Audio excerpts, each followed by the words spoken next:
Welcome back to the Home Lab, and I've got another interesting video to share with you today. What we're going to look at is a really old piece of computer technology. We're going to look at diode and diode transistor logic gates. These are logic gates that can be built out of just diodes, some resistors, and the odd transistor.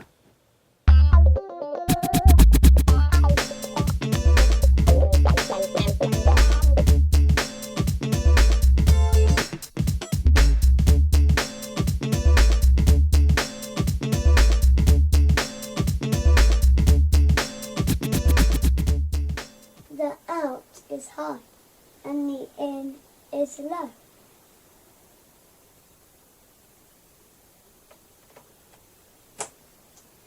Now the out is low and the in is high. So, as you know, I've made quite a few videos recently on sort of retro and old computer technology, and this is a video I've been meaning to make for a long time, but I got really distracted by building my diode matrix ROM video, which is done really well, but in fact I started this one first, and then the other video took ages and ages, not only to build but to make. But anyway, what I'd like to do now is show you another old piece of computer technology and how logic gates worked after valve technology, but before the real invention of the integrated circuit. Just before we start, I want to say a huge thank you to all of you for supporting my channel, which is continuing to grow slowly, which is great news.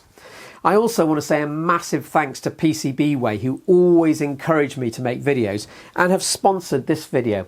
And it occurred to me that they'd be just the people to go to if you want to experiment with the circuits I'm going to show you today. Because these little circuits, diode logic gates and diode transistor logic gates, would work really well if you got PCBWay to make you some little circuit boards with each of these gates on, and you could make lots of the gates and string them all together. So what I'm going to do now is show you how diode logic and diode transistor logic works, and maybe you'll build some gates of your own and you can tell me in the comments how you got on.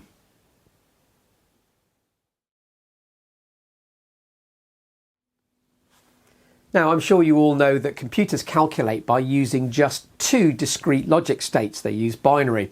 So they use a high or a low, or we sometimes call it a 1 or a 0, and we usually represent those by voltages.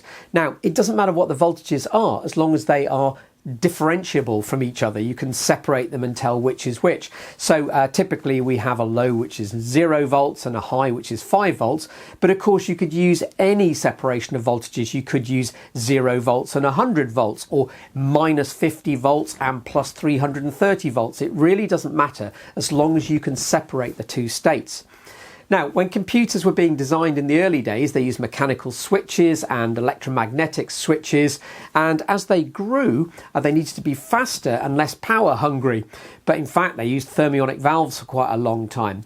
And then the invention of the transistor came along, and of course the diode junction. So they had the availability of particularly germanium and later on silicon diodes and transistors. And so the idea was, could we make computer logic gates out of those components? Well, if you think about it, a switch, an on-off switch, is kind of a diode, you know, conducts one way and not the other way. The thermionic valve certainly behaves in the same way.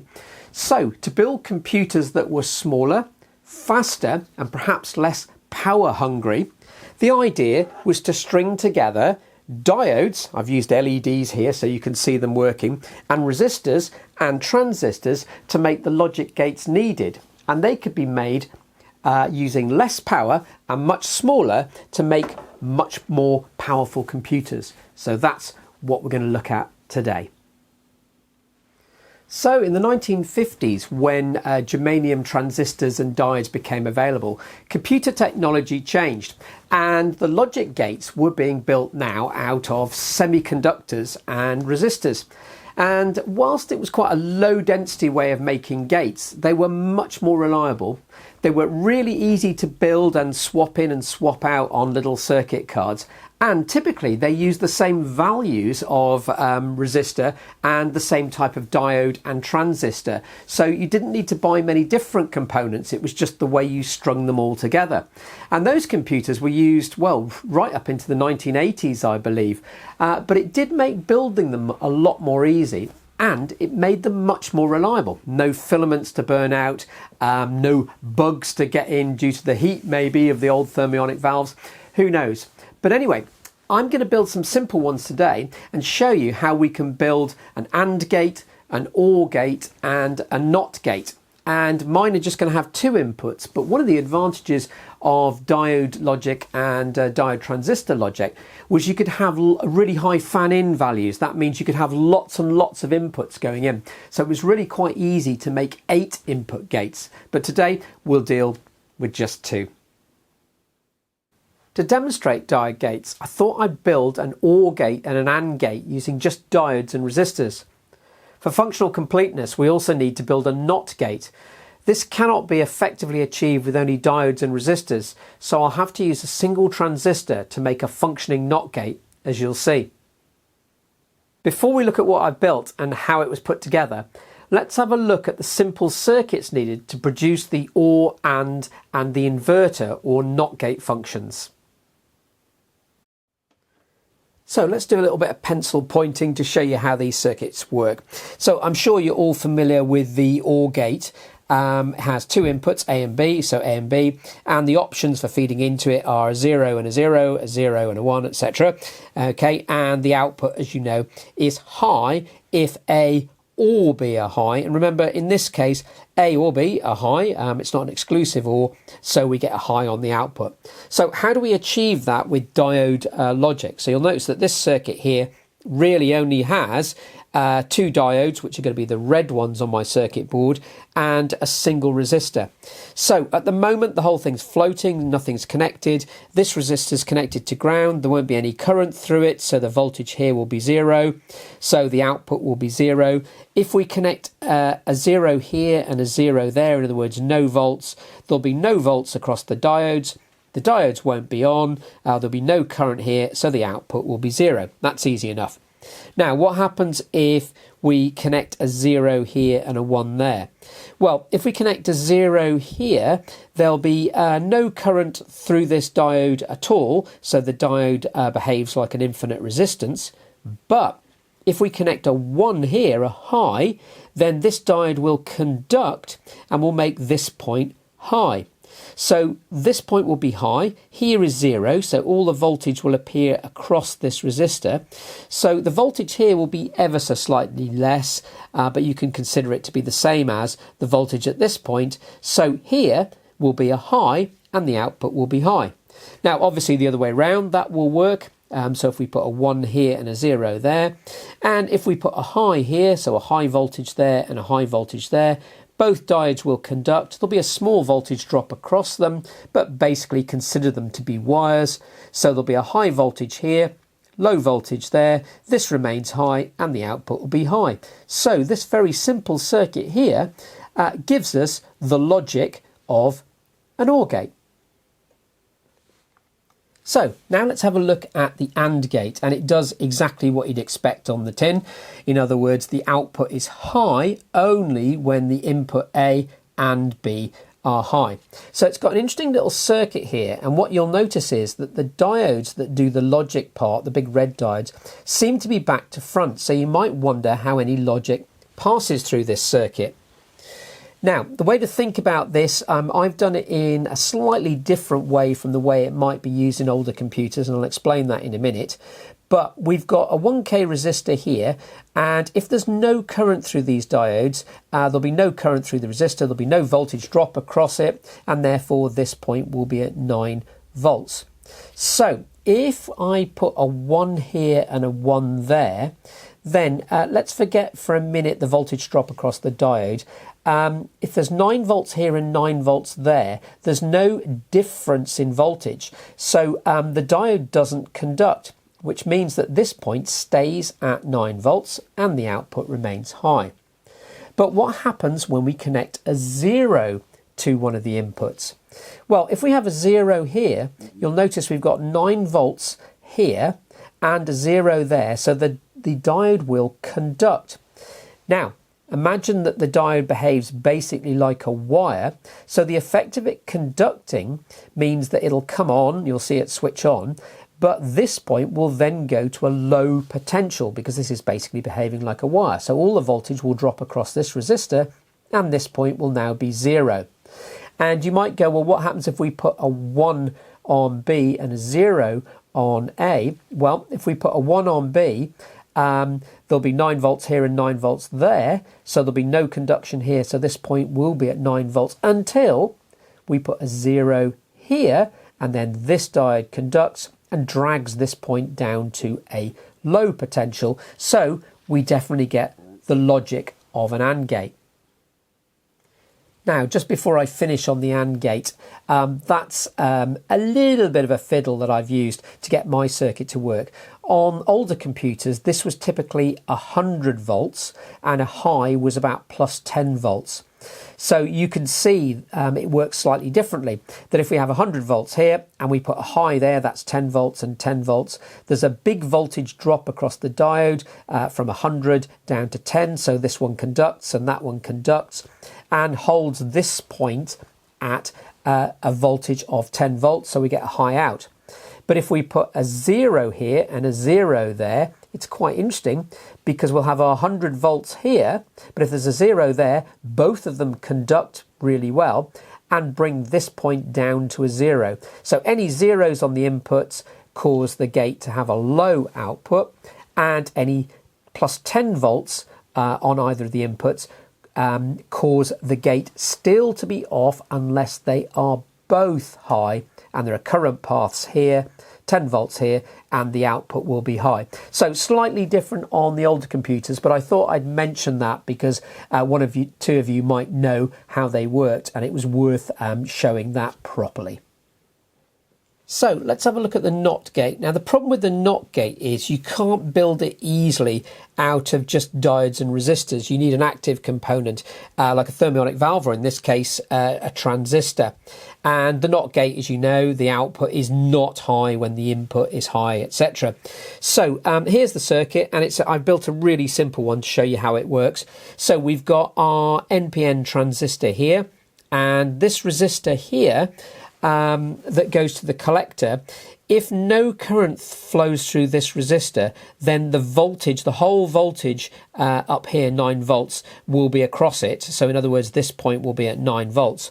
And if any current flows through this resistor, then there'll be a voltage drop across it. And if we connect this point to somewhere that's quite low, all of the voltage will drop across it, so the output will be low. So let's see how it works. Well, let's put a 0 on the input. So a 0 on the input gives no current through this 1K resistor. The base won't turn on, so all of this part is not connected up here. So all of this region with no current flowing through it will remain at 9 volts and the output will be high. Now let's put a high on the input. So if we put a high on the input, there'll be some current flow through the 1K. That will go through the base and through the emitter, switching the transistor on, and we sort of saturate it. So if you're not really up to speed on transistors, you can consider that the one here produces a current that flows down there and makes this transistor conduct perfectly. So if this is low and this is conducting perfectly, then this point here too will be low. All the 9 volts will be across this 220 ohm resistor. This point, remember, is low, so the output will be low. So in summary, if you know about transistors, it's a very simple circuit. That if we switch on the transistor, we're actually connecting this point's potential basically to this point with a very small drop, so it will be low. And if we don't switch on the transistor, then we don't connect the low to this point, so this point remains high. So we get our NOT function. The Bendix G15 computer, shown beautifully on the Usagi channel, and some missile guidance systems use Diode Logic due to its reliability and lack of the need for bulky, fragile and unreliable vacuum tubes. So did the Data Machines Incorporated DM620. Here's an example of some cards built by IBM called SMS, or Standard Modular System cards. The IBM 1401 used lots of these. Some of you will be familiar with these instantly recognisable flip chip cards from the PDP series of computers as well, and you can see their simple diode, resistor and transistor layout. Just to put all of this in its historical context, here's a more modern PDP card, one of the flip chips, and this has moved over to dual inline packages and integrated circuits. Diode logic, however, was not all plain sailing. The drop in voltage experienced across the diodes makes the chaining together of these gates tricky, even if high voltages are used at the start of the gate chain. There's also no NOT function. This needs an active device such as a vacuum tube or transistor, which I'll also be demonstrating today. Transient and response time was also limited. For example, if one input is in the process of changing to a 1 whilst the other is changing to a 0, this can cause errors to be passed on to the next logic circuit, as the output of the gate is in an undetermined state for a finite amount of time whilst the diodes are switching between states. To get these gates working, I first built them on breadboard and did some tests to get the correct values of the components. You'll note that I've chosen to use LEDs rather than simple diodes for my gates, as I wanted to show you them working as the data passed through them to aid the explanation. By the way, do spend the money on real quality breadboard, as it's much easier to use and it's less likely to have a bad connection, which you're going to have to spend ages tracking down. Ones with an extra area to plug in power supplies, etc. are good, but store it covered up. I put it in a plastic bag so dust doesn't get in and play havoc with those contacts. A good one will last for years and probably see you out. Whilst I did a test build of the NOT gate with a 2N2222, because I love the number of that NPN transistor, I thought it might be more fun to build the circuit with one that looked a bit larger.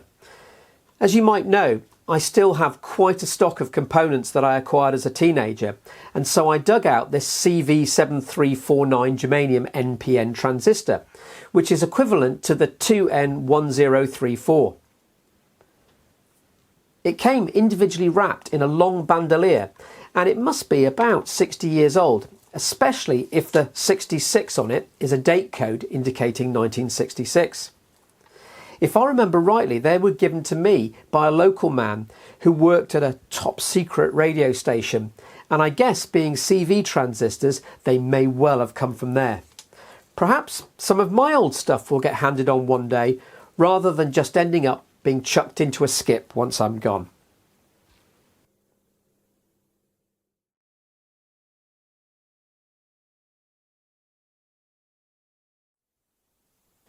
Out of interest, some of you might not remember life without the internet. In those dark days, you could not just look up an equivalent component online or its data and characteristics, but instead you had to go to a data book and leaf through the tiny print in it, hoping you'd find the one you're interested in. Many of us had a number of these books, and some laboratories had what seemed to be miles of shelving holding all the data books that were needed. Even though the gates work well on breadboard, I've never been a great fan of breadboard circuits for demonstrations, as whilst you can see what happens, it's hard to see why it happens, as the wiring is usually not that neat or intuitive. So I thought I'd build some big models of the working gates, which I hope you feel show things a bit more clearly. I sketched out a rough idea of what they might look like and then transferred this drawing onto an A4 piece of yellow perspex. An A4, A5 centre finding ruler is really useful with this sort of thing, with the added bonus that this one has a calculator on it as well.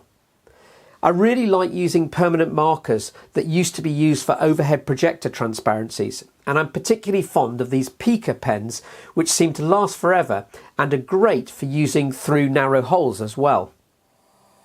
I then drilled out all the holes that were needed for the binding posts, and as I had a lot of yellow ones in stock, I used those. I hope that you can see them okay on the finished item. As I've said before, these small drill presses are not too expensive, take a drill up to 7mm in diameter, and are easy to use and store away. I bought high watt resistors and 10mm LEDs for the circuits. Not for any electrical reason, but because they were large, so better suited to a visual demonstration.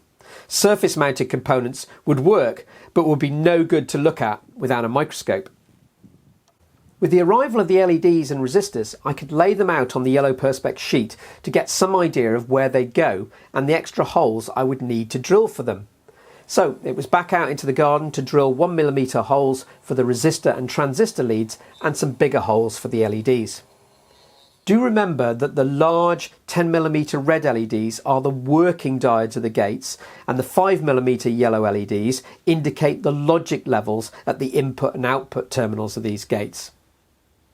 With all the holes drilled, I could mount all the components, wiring them up to make the correct gates with their inputs and outputs connected to the yellow 4mm binding posts. This took a bit longer than I thought, and removing the Perspex's protective backing, I found the LED holes were a bit on the large side, so I had to apply a little glue to hold them in place. For once, rather than hide away, I decided to join the family on the dinner table where Barry's Easter crafts were taking place, and my partner looked on, wondering what the devil I was up to. The weather was also great, so I could do much of the wiring in the garden using one of my older Antex soldering irons that's been in the drawer for quite some time. With all the wiring done, it was back to the lab bench to test what is really a very simple build, and apart from the inverter, the other two gates were not behaving at all. So I needed to sort this out first. A wiring error or perhaps some stray voltages passed across to each gate from the other LED indicators. Well, with a bit more tea and time, my lazy option of using only one current limiting resistor shared by all of the indicator LEDs was, as ever, not a good idea. So I rewired the back, giving each indicator LED its own 330 ohm current limiting resistor, and of course it worked perfectly. Then it was that wonderful time when you tear off that protective film now that it's done its job but been such a pain to work around whilst building the project. Once done, it's great to see the project in all its glory and get down to the real point of making it in the first place, showing it to you and demonstrating how it all works. Right, let's have a look at these gates in action. So I'm going to turn it on. Got a switch on the back here. And you'll see some LEDs lighting up, but remember, ignore all of those because we've got floating inputs at the moment. And we'll start off with the OR gate. So let's zoom into the OR gate. There it is. Okay, so let's start off. We know the truth table of the OR gate. We know that if these are both low, the output will be low. So it's a pretty obvious thing to do, but I'll connect low to there. So they're both low. And then what I'm going to do is go up to the power supply. It's off the top here to the 0. And those are now not floating, but you'll notice that the diodes here aren't conducting. The input and output diodes are off. But what happens now if we do an OR function? So I'm going to make A low, and I'll use this red wire to connect a high to, so that's the positive of the battery I'm connecting to up there, to the B input. And there we go.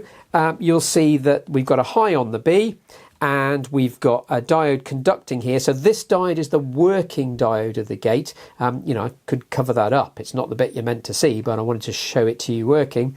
And the output is high. And finally, let's make both inputs high.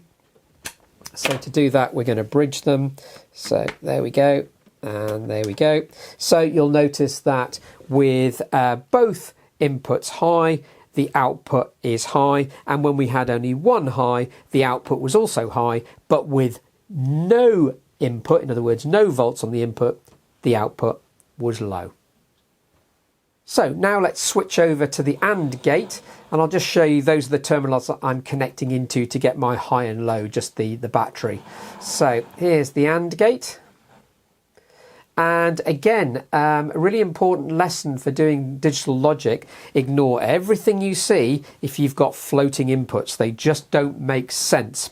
So you've seen the input and output LEDs, and then I should cover that up, but these are the working diodes inside the gate. So what we'll do is we'll connect A and B to a low. So I think it'd be interesting to see what happens there. So there we go, and over to the low of my battery. And now that makes more sense because we had floating inputs, we don't anymore. Remember, the diodes come on for this type of gate because we've got conduction that way, but with a low and a low, the output is low. Let's now just feed a low into B to make the point, and a high into A. There we go.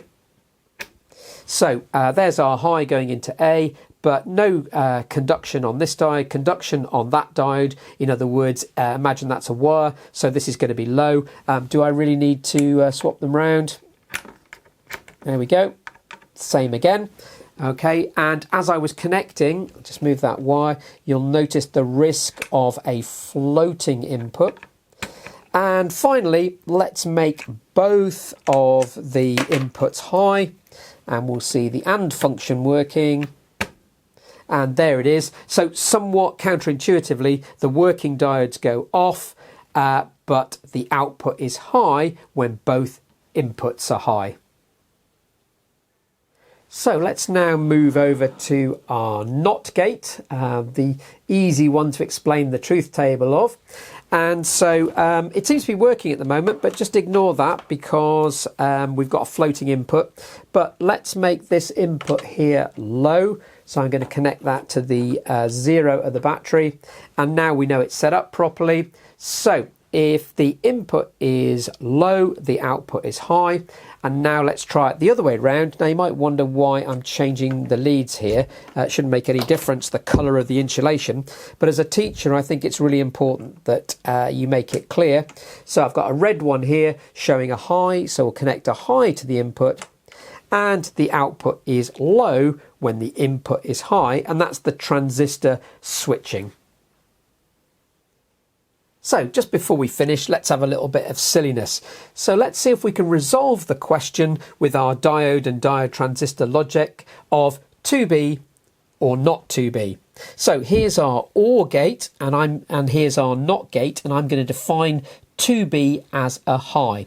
So we're going to feed 2B into one input of our OR gate, and we're going to feed 2B into a NOT gate, so the output is not 2B, and we'll see what we get on the output of our gate, whether it's an inspirational to be or the really bad news of perhaps not to be.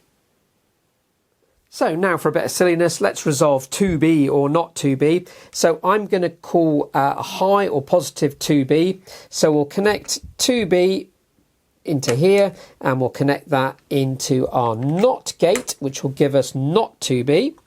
We also need another 2B signal, and then we're going to OR those. So 2B or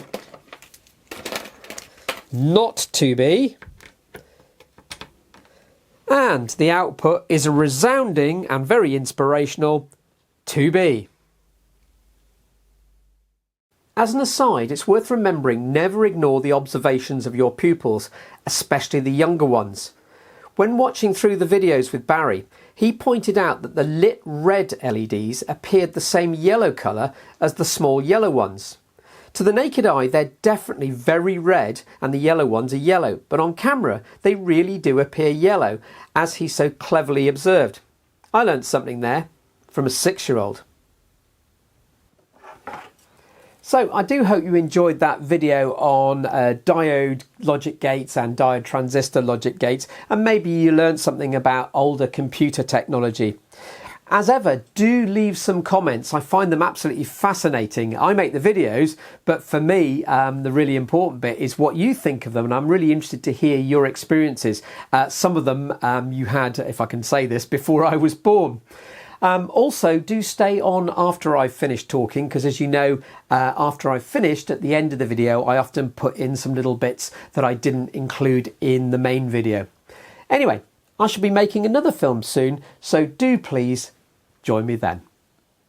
This bit here is the knot, and this bit here is the ore. It's still low.